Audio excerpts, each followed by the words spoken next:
Hi guys! Sa bidyong ito ay ituturo ko naman sa inyo kung paano makokompleto ang Super Fun Toys Feline Finery Part 4, e-click nyo lang yung description para makita nyo kung saang part ang hinahanap nyo na quest.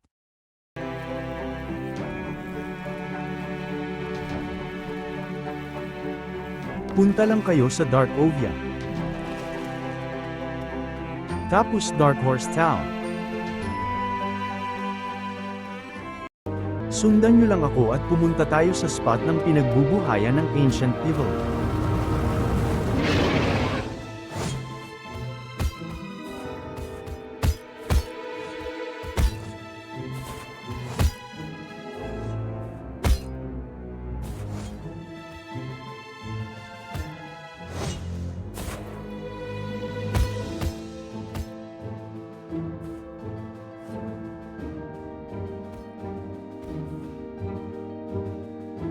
Dito lang tayo hanggang sa mabuhay ang Ancient Evil, ito ay lalabas pagkatapos ng 30 minutes na pag-intay. Pinas forward ko na ang bidyong ito para mabilis nating makita ang quest.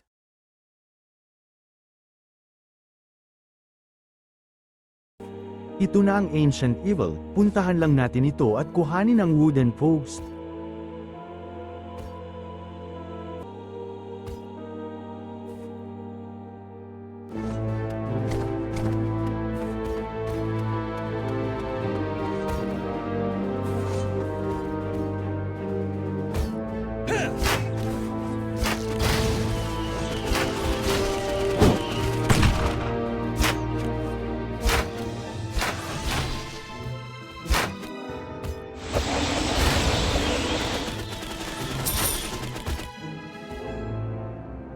Pag hindi siya nag-drop agad ay mag-antay lang ulit tayo ng 30 minutes saka ulit natin siya patayin.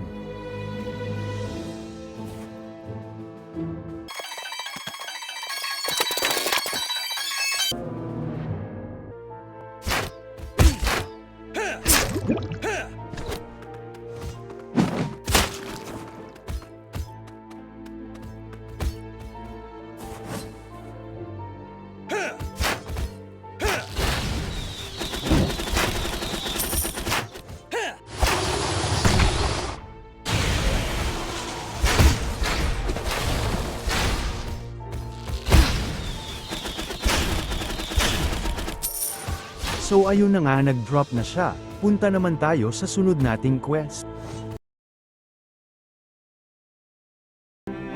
Punta naman tayo sa Underworld.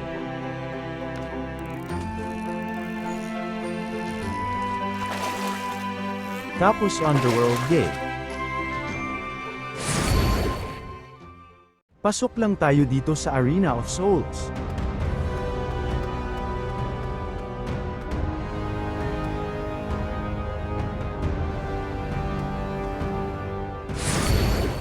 Ang mga boss dito ay random ang pagkabuhay, patayin lang natin sila hanggang sa lumabas si Lil Dage.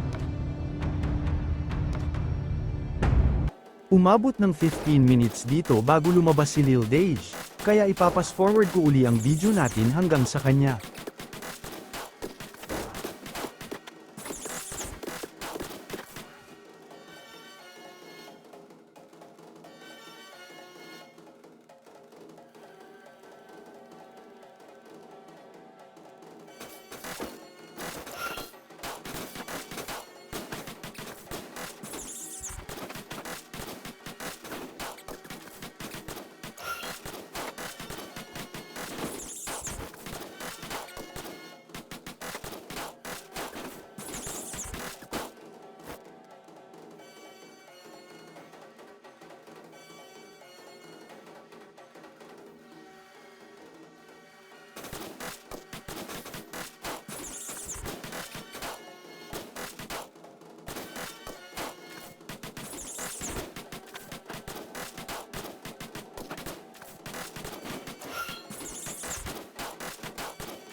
Lumabas na nga siya, patayin lang natin siya para makuha natin ang tiny ball.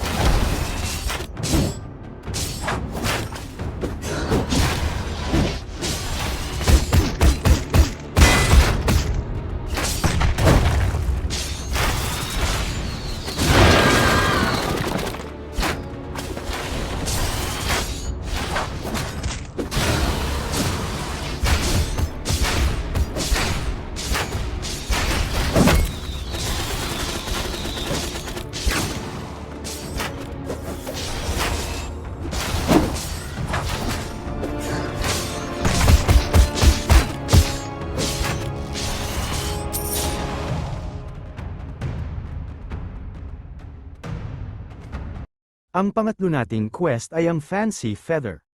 Punta naman tayo sa Doomwood.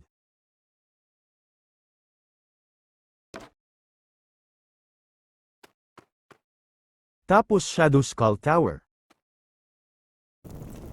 Pasok lang kayo sa dungeon na ito.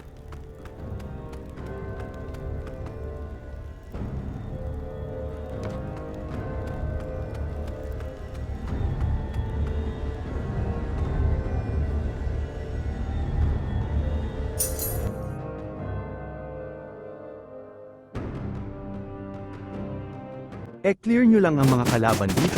Iba't ibang map ang tower na ito bago tayo makarating sa boss. Kaya ay pa-fast forward ko na ang video natin hanggang dun.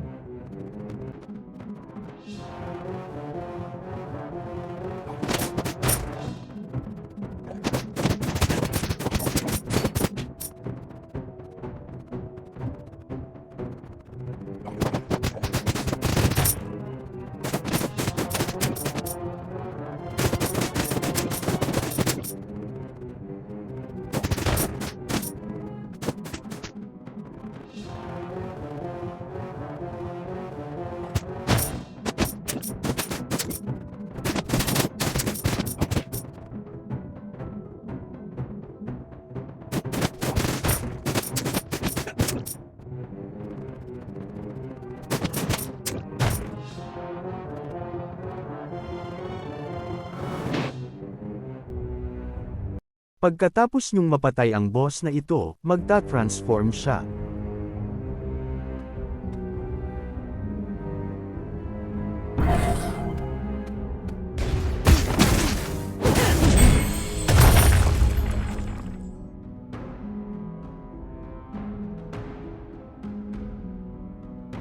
Random siya kung mag-transform. Sa Dark Necrohancer nyo makukuha yung Fancy Feather.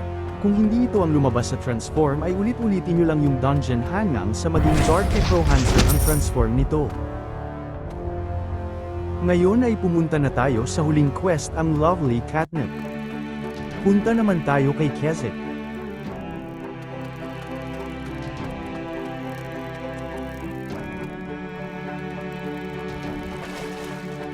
Pasok kayo sa daily boss fight.